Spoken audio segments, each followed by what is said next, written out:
In January 2026, President Trump stood at Davos and declared inflation defeated. At the time, US inflation sat at 2.4% year over year, down from 2.7% in 2025. Mission accomplished. Nothing says we've won quite like declaring victory 2 months before becoming the worst performer in your peer group.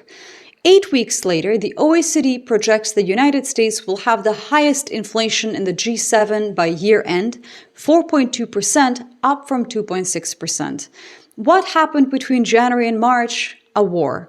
And that war is now the primary driver of American inflation spiraling beyond every other G7 economy.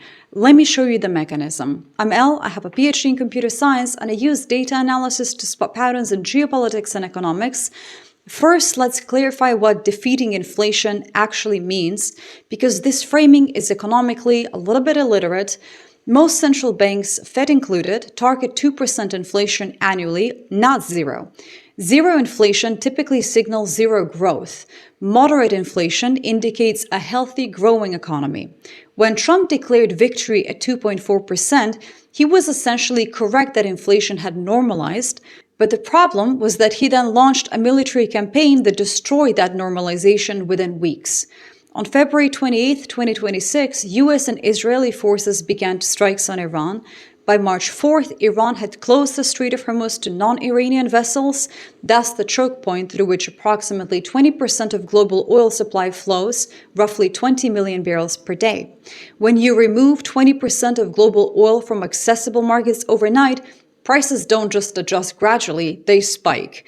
Brent crude surged above $100 per barrel by March 8th, hitting peaks of $126. Gas prices in the US jumped 30% in March alone, and here's the twist that makes this economically devastating: Iran is earning more money during the war than before it. Just watch what happens when we line up the oil revenue data. Iran is now exporting approximately 1.6 million barrels per day at over $100 per barrel. Pre-war, Iranian crude sold at $10+ discount to Brent, but now the discount has narrowed to $2.10 per barrel, the smallest gap in nearly a year. Tehran is earning approximately $139 million per day in March, up from $115 million in February. So the country America is bombing is making hundreds of millions of dollars more per month because the war elevated global oil prices. And that's before the transit fees. Iran is charging up to $2 million per vessel to cross the Strait of Hormuz. They control the choke point. They're the only major exporter still moving oil through it. Every other Gulf producer, Saudi Arabia, UAE, Iraq, Kuwait, has been forced to shut in production or scramble for alternative pipeline routes with far less capacity. If you want to improve your ability to spot these feedback loops before they become obvious, check out my book, Awake: The Practice of Critical Thinking in an Age of Soft Lies, available in ebook and audiobook. Subscribers get 10% off, and you can grab the first chapter for free in the description links below. Now, let's look at why the OECD specifically projects America will have the worst G7 inflation. The mechanism is ultimately tariffs layered on top of energy shocks. According to Yale's budget lab, the US currently has an effective tariff rate of 10.5%, the highest since World War II, outside of Trump's briefly rescinded 2025 tariffs. When Trump took office back in January 2025, the rate was 2.3%. Which means now we're looking at a 4.5 times increase. Tariffs continue adding to the cost of imported cars, electronics, and clothing. The average American consumer will pay an additional $1,300 to $1,700 in 2026 compared to pre-2025 levels. Energy shock plus tariff costs equals compounding inflation. Other G7 countries have tariff exposure, yes, but none layered a trade war on top of an oil crisis they themselves initiated. The UK is projected at 4% inflation, up from 3.4%. The US at 4.2% becomes the outlier. And the secondary effects are already visible. The OECD expects US GDP growth will slow to 2% in 2026, compared to a 2.9% global average. Slower growth, higher inflation, that's the definition of stagflation risk. Check the video on US markets crashing for 5 straight weeks to see how financial markets are pricing this risk. I'm going to link in the description. Food inflation is also accelerating.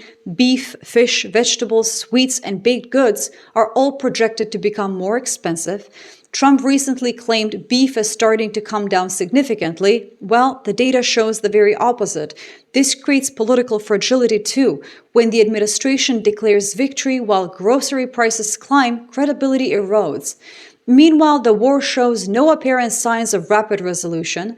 Iran continues loading tankers at Karg Island. Satellite imagery shows activity gaining pace.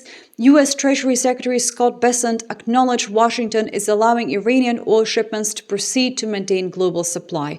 America is ultimately bombing Iran while simultaneously permitting Iranian oil exports because blocking them would spike prices even higher. That is the bind ultimately. Escalate militarily, and Iran tightens the Strait of Hormuz choke points further. De-escalate, and the administration admits the war didn't achieve its objectives. Continue the status quo, and inflation persists at levels that make 4.2% look optimistic if oil climbs towards $150 a barrel. Goldman Sachs warned that if higher oil prices persist, inflation could rise from 2.4% in January to 3% by year-end. That was before OECD's 4.2% projection. The range of outcomes has widened now, and none of them involve inflation falling back towards the Fed's 2% target in 2026. Here's my personal opinion on where all of this heads. The US is essentially locked into elevated inflation through at least Q4 2026. Even if the Strait of Hormuz fully reopens tomorrow, the damage compounds. Higher energy costs feed into transportation, manufacturing, food production. Tariffs remain in place unless reversed, politically difficult after declaring them essential. The Fed faces impossible choices: raise rates into a slowing economy to fight inflation, or hold rates and let inflation run hotter. For more context, compare this to Europe and Canada, both positioned to challenge dollar dominance as their inflation trajectories look increasingly stable relative to the USA's. Watch that analysis next, because currency strength follows from economic stability, not just aggregate GDP. The phrase inflation defeated will age poorly, in my personal opinion. Trump declared victory on January 21st at Davos, but by March 28th, the OECD had revised U.S. inflation projections to worst in G7. That is a 66-day reversal, the fastest credibility collapse that I've tracked in modern economic policy. And this wasn't unpredictable. When you close a choke point carrying 20% of global oil, prices rise. When you layer tariffs on top of energy shocks, inflation compounds. When you declare victory prematurely, you own the reversal. Trump recently slipped during a press conference saying they have to open up the Strait of Hormuz. Freudian slips aside, naming rights don't grant control. Iran didn't get the memo about the rebranding. America doesn't control that strait, Iran does. And they're earning record revenues while America's inflation projections climb.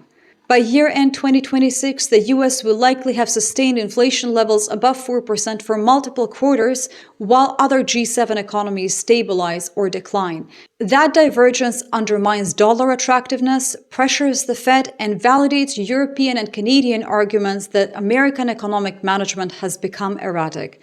The war isn't ending quickly, sadly. The inflation it triggered probably won't either, and the administration that declared inflation defeated in January will spend the rest of 2026 explaining why it returned worse than before. Right now, watch the video on your screen about the EU decoupling from Visa and MasterCard payment infrastructure, because when your inflation becomes the worst in the G7, while your payment systems get replaced and your markets crash, these are not isolated events. They're symptoms of the same structural fragility. Trump's victory lap lasted 66 days. Most victory laps take one circuit. This one made it halfway around the track before running out of gas, ironically, expensive gas. Thank you all so much for watching. Subscribe, and I'll see you all in the next one.